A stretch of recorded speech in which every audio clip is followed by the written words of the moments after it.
Sino ba ang dapat masunod? Majority ng mga senador o yung mismong Senate President sa mga major decision katulad nitong issue ng impeachment? Kaya ko po natatanong ito dahil alam po ninyo, para sa inyong kaalaman, background lang, ang Senate President katulad din ng Speaker of the House.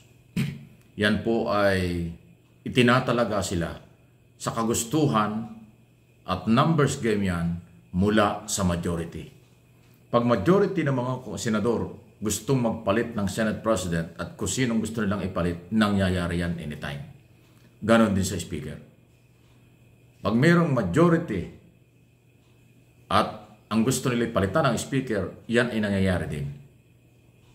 Kaya ko po nababanggit ito dahil sa issue ng impeachment against Sara Duterte, until now, hindi magawa ni Senate President Escudero na magkaroon ng quorum sa kanilang meeting. Kahit na mag-meeting lang sila, talakayin kung ano ang dapat gawin dito sa issue ng impeachment dahil mayroong public reaksyon na. Nananawagan na ang taong bayan sa buong mundo, sa buong Pilipinas na magkaroon na ng trial.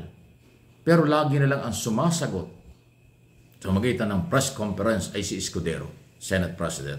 At ayaw niya na mag-trial ngayon.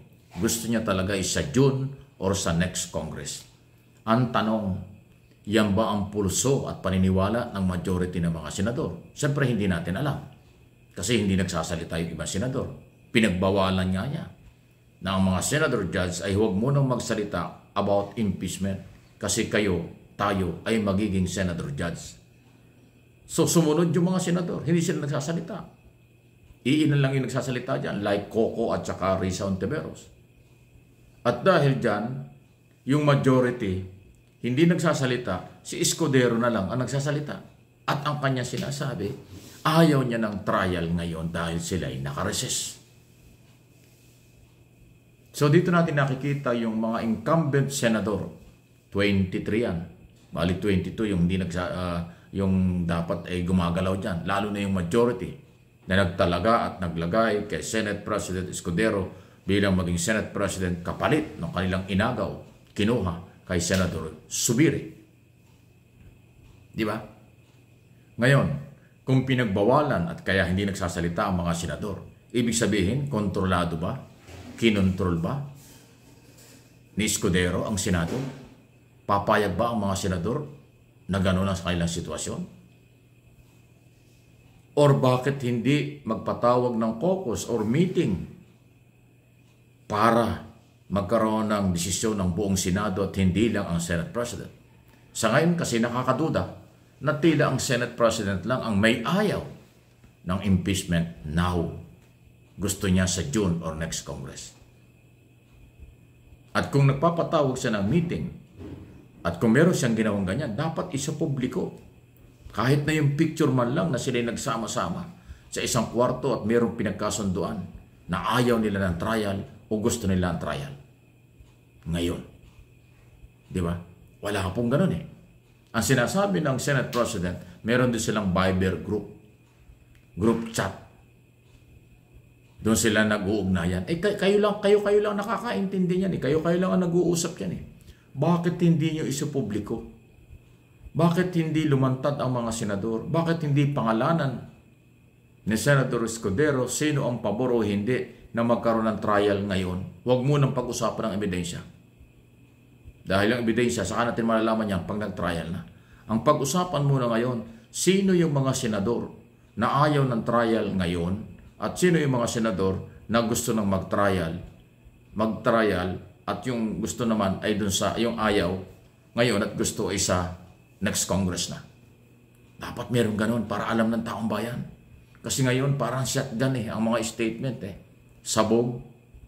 Hindi malinaw kung ano ang posisyon ng mga individual senador. At ito naman mga senador na ito, hindi ko rin maintindihan na parang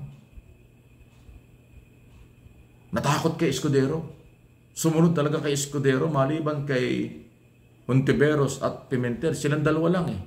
ang nagsasalita at nananawagang mag-caucus na tayo, mag-usap na tayo, mag-trial na tayo. Yung ibang mga senador na identify sa majority, wala kang marinig. Tahimik talaga sila.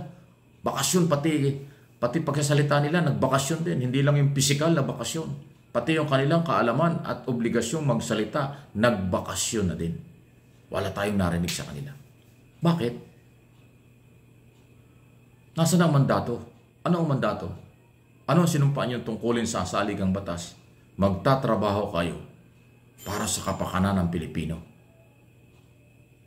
Hindi manahimik sa kapakanan ng Pilipinas. Hindi nyo trabaho at pinanumpaang manahimik kayo sa isyo ng impeachment. Dahil ang impeachment process under 1987 Constitution ay obligasyon ng Kongreso at Senado. May debate lang sa kaagad-agad ba o hindi? Immediate ba o hindi? Kanya-kanyang interpretation. Pero ang tanong dito, nasaan ang sinumpaang tungkulin nyo?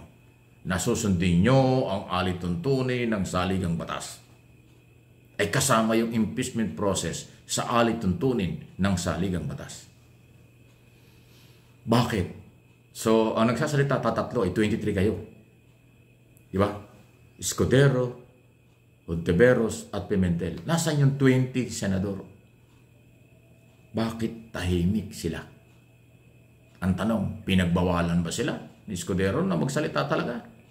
Kahit sa karapatang manindigang mag-trial o hindi ngayon? Sang-ayon ako doon na huwag kayong magsalita tungkol sa merito ng kaso. Sang-ayon ako doon sa huwag kayong magsalita tungkol sa impeachment, article of impeachment kasi senador judge kayo. Baka maging bias. Pero yung isapin na mag-trial na o hindi, hindi kasama yan. Dapat sa pagbabawal, dapat dumantad kayo.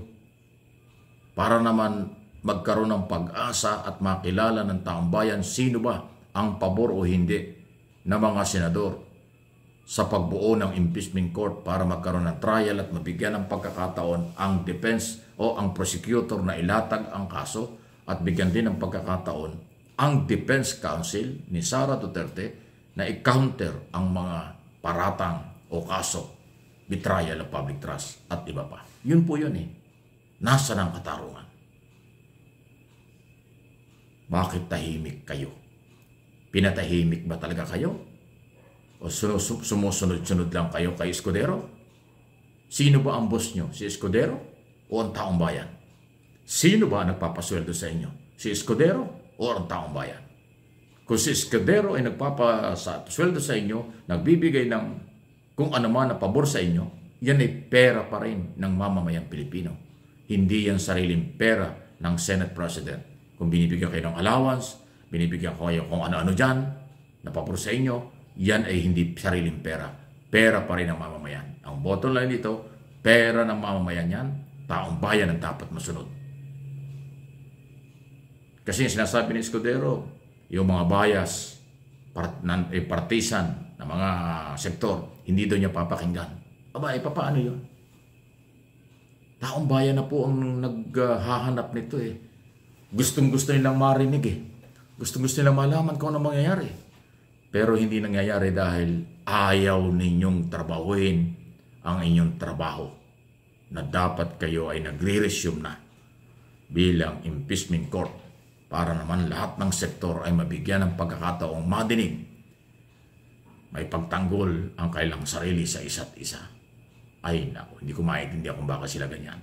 Please like and share. Paki-forward nyo sa inyong mga kaibigan, sa ating mga kababayan sa buong mundo ang aking mga topic at pinag-uusapan dito for the information ng lahat. Mahalaga ang kapakanan, katarungan at kaalaman ninyo ng mga mamamayang Pilipino.